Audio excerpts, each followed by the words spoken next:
हृदय सम्राट श्री बाळासाहेब ठाकरे स्वच्छ सुंदर आगार अभियान राज्यभर सुरू आहे। अभियानाअंतर्गत समितीच्या वतीने सोमवारपासून सांगली जिल्ह्यातील प्रमुख आगारांची तपासणी सुरू झाली आहे। सांगली आगारासह विविध आगारांची समितीने पाहणी केली आणि मूल्यांकन केले।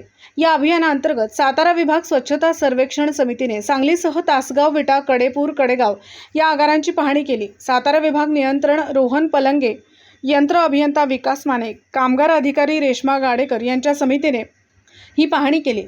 यावेळी कडेपूरहून विटा येथे ही समिती आल्यानंतर विटा आगार डेपो मॅनेजर सौभाग्यवती कदम मॅडम व सहाय्यक वाहतूक अधीक्षक श्री रोहित गुरव, वाहतूक नियंत्रक दीपक कदम, वाहतूक निरीक्षक विनायक माळी, वाहतूक नियंत्रक गणेश देशमुख व क्लार्क यांनी या समितीचे पदाधिकारी यांचा पुष्पगुच्छ देऊन विटा आगार डेपोत सत्कार केला।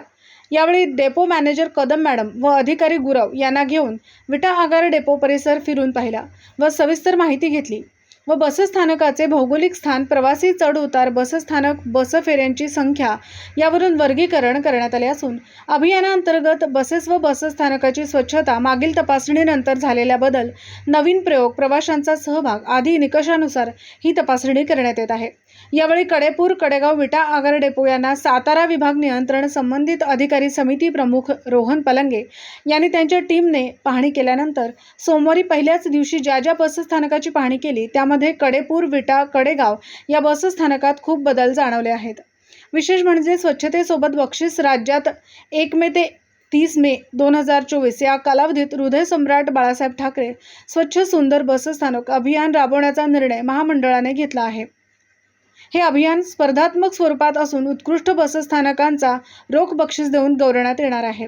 अभियानासाठी राज्य परिवहन महामंडळामध्ये मध्यवर्ती विभागीय स्तर अशा 2 समित्या स्थापन करण्यात आल्या आहेत।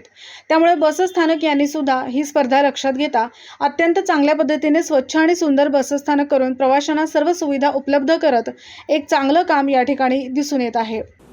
दिवसभरातील घडामोडींचा आढावा घेण्यासाठी पाहत रहा N24 मराठी न्यूज चॅनल।